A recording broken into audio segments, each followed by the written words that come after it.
দ্বিতীয় পর্বে আমরা জেনেছিলাম আব্দুল মুত্তালিবের সঙ্গে দুটি বিশেষ ঘটনার মধ্যে একটি সম্পর্কে, জমজম কূপ খনন পর্যন্ত। আজকে আমরা এরপরে হস্তি বাহিনীর ঘটনা থেকে শুরু করব। দ্বিতীয় ঘটনার সংক্ষিপ্ত সার হচ্ছে, আবরাহা বিন সাবাহ হাবশি, তিনি নাজাশী সম্রাট হাবশের পক্ষ হতে ইয়ামানের গভর্নর ছিলেন। যখন দেখলেন যে আরববাসীগণ কাবা গৃহে হজব্রত পালন করছেন এবং একই উদ্দেশ্যে বিভিন্ন দেশ থেকে লোকজন সেখানে আগমন করছেন, তখন সনআয় তিনি একটি বিরাট গির্জা নির্মাণ করলেন এবং আরববাসীগণের হজব্রতকে সেদিকে ফিরিয়ে আনার জন্য আহ্বান জানালেন।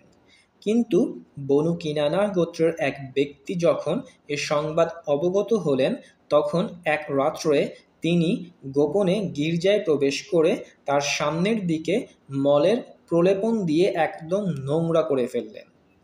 এই ঘটনায় আবরাহা ভয়ানক ক্রোধান্বিত হন এবং প্রতিশোধ গ্রহণকল্পে কাবা গৃহ ধ্বংস করার উদ্দেশ্যে ৬০,০০০ অস্ত্রসজ্জিত সৈন্যের এক বিশাল বাহিনী সহ মক্কা অভিমুখে অগ্রসর হন। তিনি নিজে একটি শক্তিশালী হস্তিপৃষ্ঠে আরোহণ করেন। সৈন্যদের নিকট মোট ৯টি অথবা ১৩টি হস্তি ছিল। আবরাহা ইয়ামান হতে অগ্রসর হয়ে মুগাম্মাস নামক স্থানে পৌঁছলেন এবং সেখানে তার সৈন্যবাহিনীকে প্রস্তুত করে নিয়ে মক্কায় প্রবেশের জন্য অগ্রসর হলেন।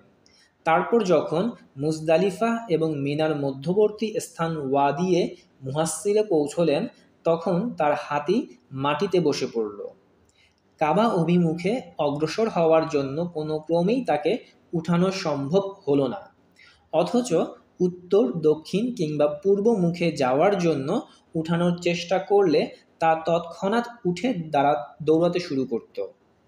এমন সময় আল্লাহ তাআলা এক ঝাঁক ছোট ছোট পাখি প্রেরণ করলেন।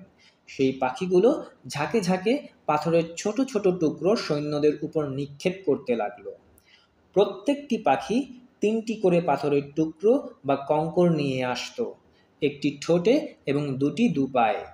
কঙ্করগুলোর আকার আয়তন ছিল ছোলার মতো, কিন্তু কঙ্করগুলো যার যে অঙ্গে লাগতো সেই অঙ্গ ফেটে গিয়ে সেখান দিয়ে রক্ত প্রবাহিত হতে হতে সে মরে যেত।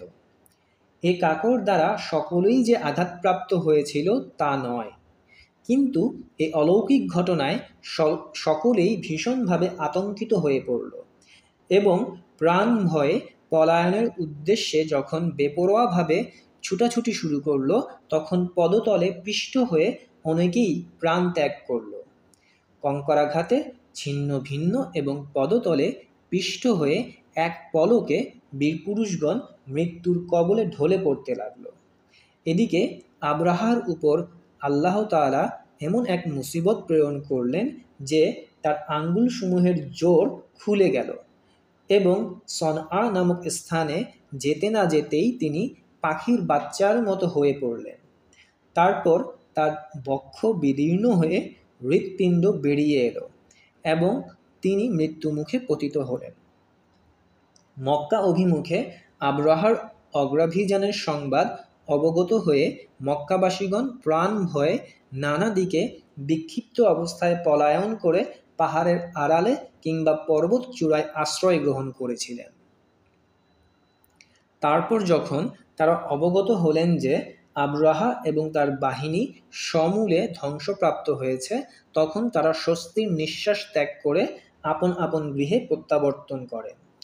অধিক সংখ্যক চরিতবেত্তাগণের অভিমত হচ্ছে, এই ঘটনা সংঘটিত হয়েছিল রাসূলুল্লাহ সাল্লাল্লাহু আলাইহি ওয়াসাল্লাম এর জন্ম লাভের মাত্র ৫০ কিংবা ৫৫ দিন পূর্বে মুহররম মাসে।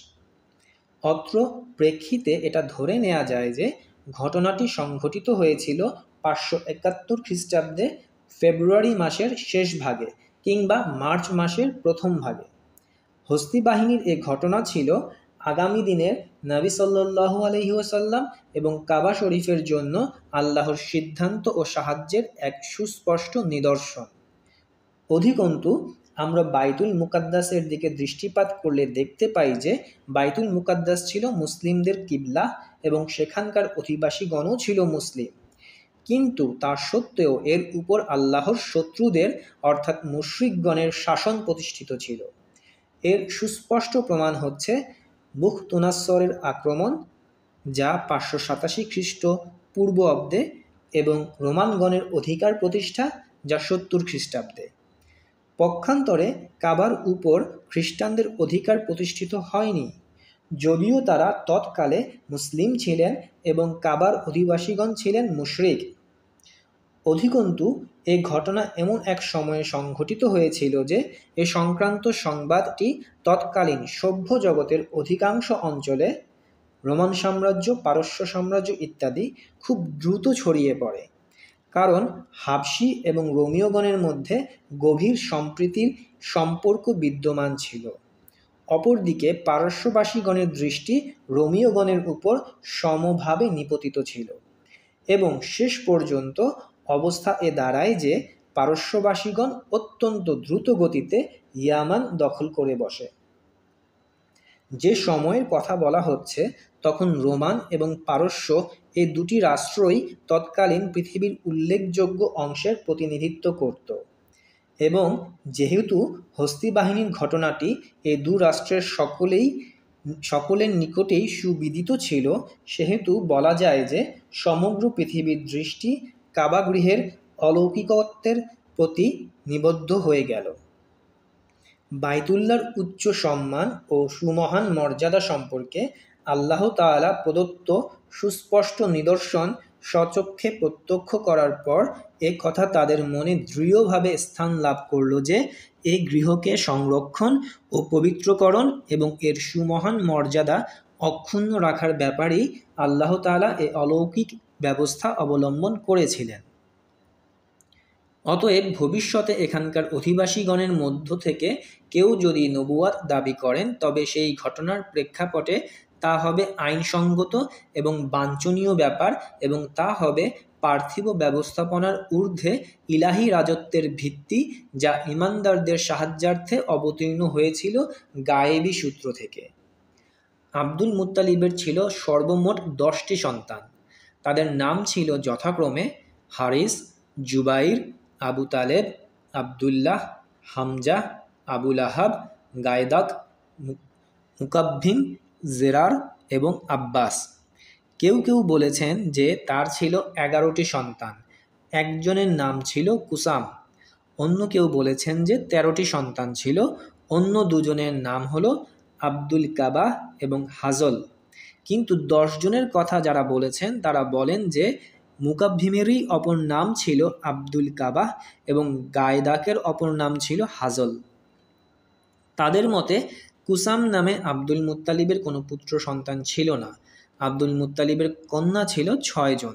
তাদের নামগুলো হচ্ছে যথাক্রমে উম্মুল হাকিম, তার অপর নাম বারজা, বাররাহ, আতিকাহ, সাফিয়াহ, আরওয়া এবং উমাইয়া।